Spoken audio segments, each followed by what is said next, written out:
Salut à tous, bon je vous fais juste une petite vidéo parce que j'ai remarqué ce matin en retouchant quelques photos en étant sur mon ordinateur. Donc j'ai fait la dernière mise à jour de Capture One, parce que j'utilise Capture One pour retoucher mes photos du Fujifilm X-T3.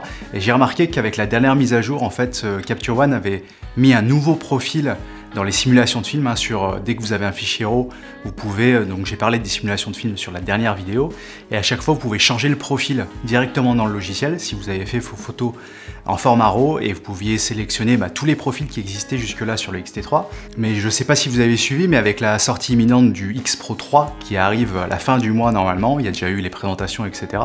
Il y a visiblement une nouvelle simulation de film qui est arrivée, donc une simulation qui s'appelle Classic Negative.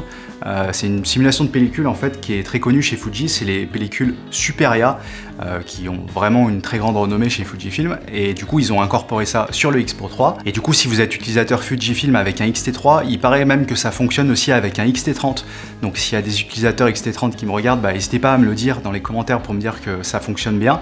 Peut-être que ça marche aussi avec d'autres modèles, mais du coup si vous allez sur la simulation de film, il y a une nouvelle ligne qui a été rajoutée, Classic Negative, donc qui simule cette pellicule, qui va arriver du coup cette simulation sur le X Pro 3. Donc on a en avant-première en fait cette simulation de film, donc je suis impatient d'essayer de voir ce que ça donne. J'ai d'ailleurs un shooting ce soir de concert, donc j'ai hâte d'éditer tout ça ce week-end pour voir ce que ça donne un petit peu, sachant que le rendu a l'air vraiment intéressant, et tous ceux qui ont essayé le X Pro 3 on dit que c'était vraiment une très bonne simulation, peut-être la meilleure simulation de film qu'ait fait Fujifilm.